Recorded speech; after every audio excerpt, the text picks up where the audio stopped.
Welcome to the Fire and Earth podcast with your hosts, Jason Mefford and Kathy Gruber. Fire and Earth, giving you the keys to unlock your limitless potential. Welcome to another episode of the Fire and Earth podcast. I'm your co-host, Jason Mefford, and I just wanted to do it a little different. You do that sometimes. I appreciate your differences. Yes. And I'm Kathy Gruber, and I have the worst handwriting in the world. Most people cannot read my handwriting. There are days I cannot read my own handwriting, and I often get just an idea in my head, and so I keep tablets like everywhere, and so this sits in front of my computer. And when Jason and I got on this morning, I had flipped to a new page so I could take notes on what we were going to talk about, and the only thing listed on the page at that point said list of things and FedEx driver. I'm like, what the fuck does FedEx driver mean? What does FedEx driver mean? And then it came to me. I was talking about what I do for a living and how to choose what I do for a living, because I finished the psychedelic coaching, and I do Reiki, and I do hypnotherapy, and I do massage, and I do coaching, and I do life coaching, I do executive coaching, I do couples coaching, and da da da da. And I was talking with my coach about how to package all of this stuff. And I realized I'm like the FedEx driver. I don't need to know what's in the box. I'm just delivering healing. So when someone shows up to my office, it doesn't matter if they want massage, if they want Reiki, if they want psychedelic integration, if they want hypnosis. It doesn't matter what they're asking for. I hand them a box, and whatever they need is in it. And that's what FedEx driver meant. And it was just something I realized. It's like, it's like you have to pick your specialty. And, I kept saying things like, I'd like to do less massage and more coaching. And then I realized that actually doesn't matter. I'm providing healing to people, and I just hand them the box. So I'm the FedEx driver. No, and I love that, because I think we talked about that a little bit before, but it actually kind of goes along with some of the things we've recorded and have been talking about today too. Mm-hmm. Right? The fact that, again, like you said, because I think so much of the time we get all caught up with, oh my gosh, what am I going to do for a living? What's my dharma? How am I going to serve the world? And it's like, just do what's behind it. The vehicle doesn't matter. And I'm the same way. I'm like you. I recorded a podcast for my jamming podcast called "Don't Fence Me In," because it's like, don't put me in a box. And it's like people look at me all the time and like, Jason, I don't even know what you do. You're like talking about so many different things, and you have so many different things going. What do you even do? Right? And it's like, well, I don't want to be put in a box. So yeah, I've got lots of different things going on. But at the end of the day, and what we talked about, my name means healer. Okay. I'm going to change my name to Jason. It can be Jason Mefford and Jason Gruber, and we'll confuse everybody. But in a way, Jason Gruber and Jason Mefford. Of course, Jason is an androgynous name, though, so there could be, like Pat or Lynn. Anyway, Jason's not one of those. Not one of those. But so kind of to the same thing with Kathy. It's like, what do I really do? What's behind everything is, for some reason, I help people feel safe and calm, and my voice heals people. Whether I'm talking, whether I'm singing, whatever, when people hear my voice, it helps them heal. And so that's why I do so much, media, from live videos, podcasts, other things like that, because it's important for me, for people to hear my voice, not just read words that I have written. Yeah. And so, again, it doesn't matter what I'm doing. If I'm helping somebody with their taxes, I'm helping them heal. I'm helping them out some way. If I'm doing a podcast, I'm helping people heal. If I'm, running training companies or doing coaching or whatever, I'm helping people heal, and also kind of change the way that people think, right? Because I think that a lot of us just believe a lot of things that aren't true. And I know for me, I found that, as I've helped myself view the world differently and change the way I look at the world, it's opened it up for me. And so I like to also, and that's part of healing too, is because when we identify these things, they're beliefs that we have to release and heal and create something else out of it. And so in a Mhm. way, it's kind of all sort of tied together Yeah. as well. Yeah, it was an interesting conclusion for me because after I got my coaching certification, I finished that up during COVID because it was easy to do the studying when I wasn't at the office all the time. I was like, I'm going to shift and I'm doing, so much massage and I want to shift it to coaching and I want to, and I had these numbers in my head because I'm such a like parameter, like Capricorn person. Though I hate numbers, I do like lines. um, and it was like, oh, I'm kind of doing 60% massage and 40% coaching and hypnosis. And I want to flip that. And I want to do more of this. And then when people would call me as a brand new client for massage, there was this moment of, I'm trying to kind of cut back on massage. Maybe I shouldn't do it. And I mean, does my body want to do 6 or 7 a day? No, but my body's fine to do 3 or 4 a day. So it's not like I need to cut back because of some physical thing. It was just more this idea I had in my head, this, I think, disbelief, this misbelief that I need to shift what I'm offering. And then I really realized it's like, yeah, it's like anybody that's coming to me, it doesn't matter what the form is, they're coming for this overall blanket of healing. And so it doesn't matter what my percentages are and what my parameters are, I'm just providing that. And that really completely shifted my thinking into who I am and what I provide, what I do, right? Because now my elevator pitch, Jesus, I could have a 30-minute elevator pitch given all the different stuff that I do. And now I can simply talk about how I help provide people healing using various tools, including da la la la la la la. It's kind of shifted my sense of self and what Mm-hmm. I offer as a business person, and what I provide just as a being, as a spiritual being.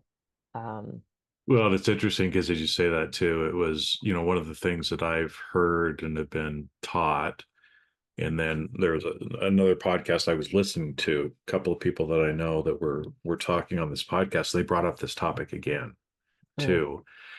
And it's one, again, just like you, I've kind of gone through this. Well, do I need to do something different? Throw everything aside, go be a mhm, guru on the side of the mountain and only offer whatever? No, no, right?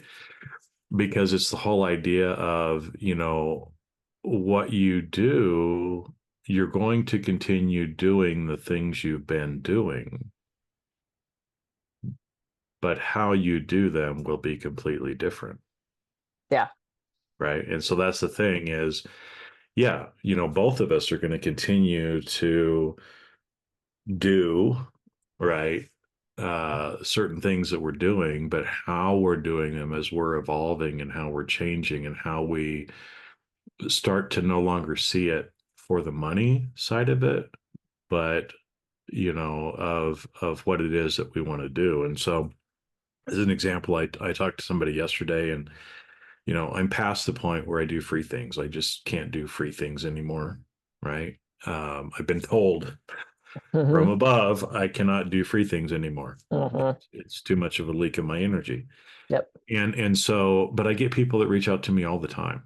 And Hmm. these are people that have money. And there was a couple of speaking Hmm. things where people reached out and it's like, they used to kind of get on me, oh, we've got such a small group. We don't really have a budget. We'd really love to have you. And I would do those things in the past. Sure. Yeah. But a lot of times I would then come to find out, well, it wasn't some little group. Uh, It's a group of 2,000 people and they have a shit ton of money in their right. Yeah. That's not organization. cool. No, that's not cool. And so, but I was talking to somebody yesterday and I've kind of changed my perspective on it. Is it's like, I have certain, rates for webinars or speeches, or if you want me for the whole day, and they're pretty high, right? Because when people want me, that's how I make money. Yep. But this person reached out to me, and as we started talking, we just started kind of hitting it off, right? And again, it's like, well, I can't do something for free. And so usually what I'll do is when it's somebody who I'm aligned with and I want to help them, Hmm. then I kind of throw out, well, tell me what you can do, Right. right? Because this is what my normal rates would be, but I want to help you. Just tell me what you can do, Hmm. right? And for some people, if they say $100, I'd probably say yes, if that's all Hmm. they could do, right? Now, this person threw out, well, last year, we paid the speaker this much. And so in my head, I'm thinking, well, that's okay. I mean, it's less than what I normally get, but I want to help you. I'm Hmm. happy to accept that, for it because it's virtual. If I had to be there in person, can't do Right. it. right? You Yeah. gotta, but virtually, yeah, I can spend 4 hours with the people, right? Mhm. And it's just different in a way. It's more freeing because I want to help them, and the money doesn't matter Right. as much as we get to that point, like you're saying, of I just want to help people heal, however it is, right? If somebody Right. needs me to help them heal by massaging them, I'm going to Yep. be there for that. If they need help in couples therapy so they can heal their relationship, I'm going to be there for that. Yeah. If people want to put me on a stage, to speak, then I'll be there for that, Yeah. right? And it Yeah. just makes a difference in how you're doing things. Absolutely. Well, and Eckhart Tolle talks about what finding the being in the doing, Hmm. because we have to do, we have to put our pants on, we have to make our food. Can you find the being in that doing? And it's so interesting you're talking about like speaking rates. There's a handful of conferences that every year I do for free. They tend to be 911 dispatchers, first responders. It's a huge conference with hundreds of breakouts. They can't pay every breakout speaker. They just don't do it. Yeah. The reason I do it is because I know my topic helps these people so much, and that's my way of giving back. Now, on the flip side of that, I've had people approach me and say, can you do this talk? It's this amount of money. And I go, I'm sorry, I actually can't do it for that, which is a new thing for me because to me, I always used to go, yeah, okay. But I had someone, they want me to craft an entire 4-hour workshop. And when they quoted me the rate, I was like, I'm sorry, that's going to take me so long to put together. You want to do a pre-conference questionnaire. You want to do I can't. And it was this kind of, and I didn't feel bad about it. Whereas normally I'd be like, oh, I'm afraid to ask and da da da da. And I wrote back and I said, the amount of work I'm going to have to put in that, would it be okay if, can we get closer to this range? And he goes, can we split the difference and do this? And he came like halfway. And I went, yeah.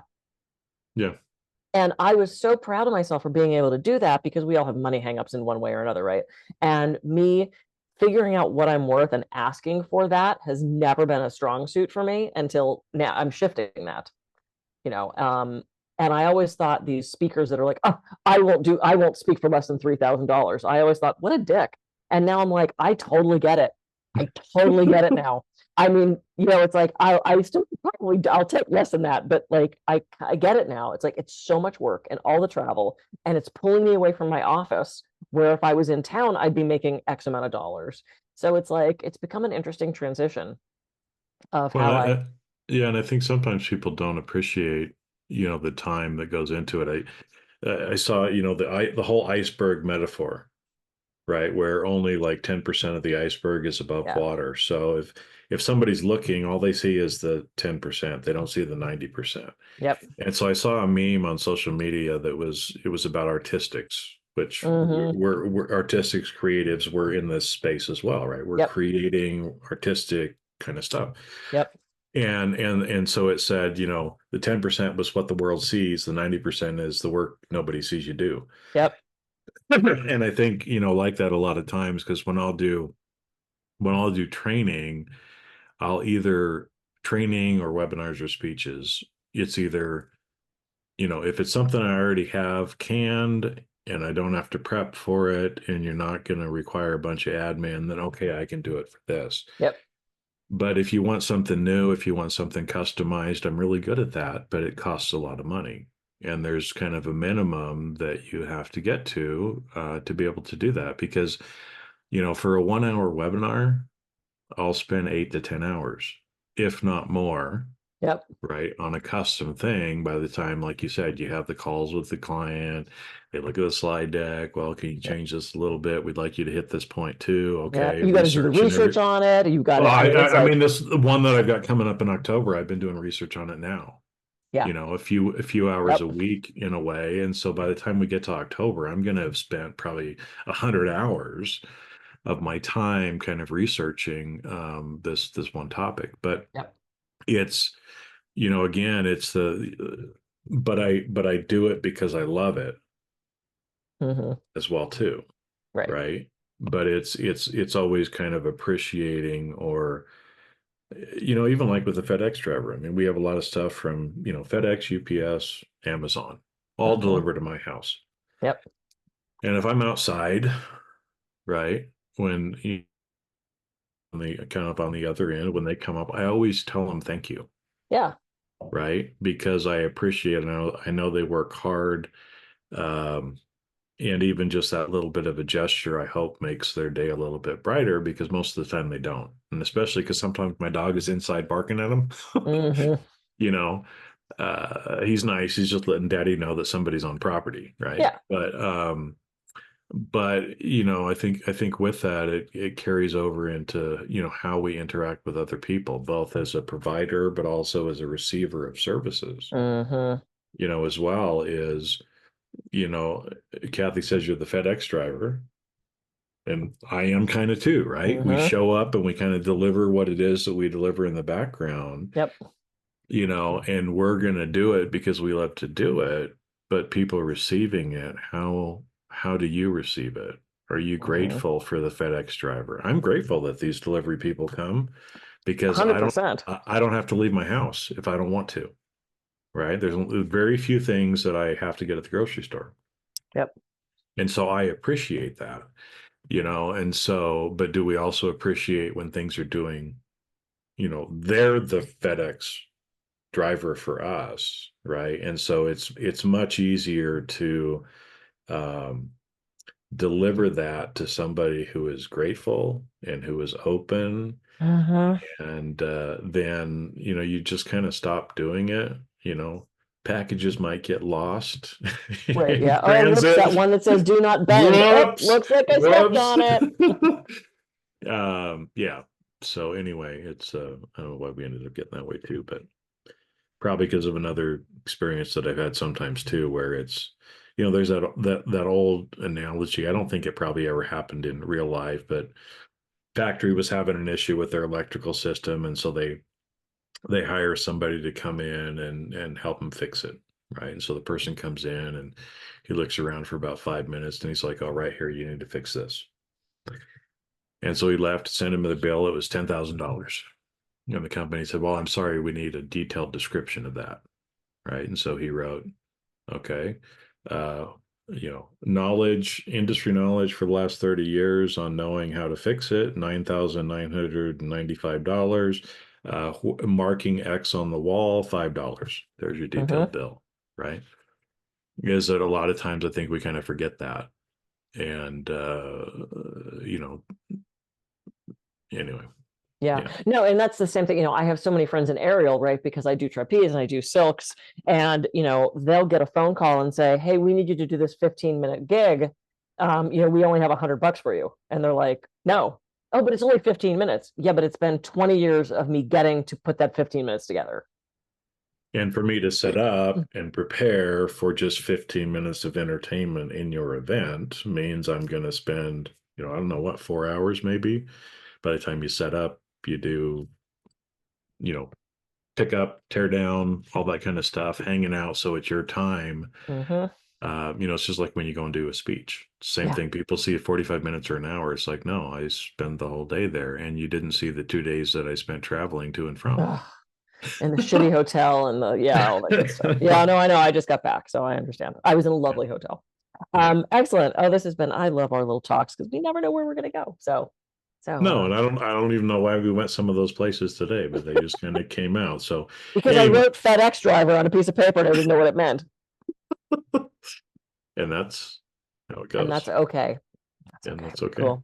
I am Kathy Groover. I can be reached at kathygruver.com. And I'm Jason Mefford. I can be reached at jasonmefford.com. So go out, have a great week, and we will see you on the next episode of the Fire and Earth podcast. See ya. Yeah.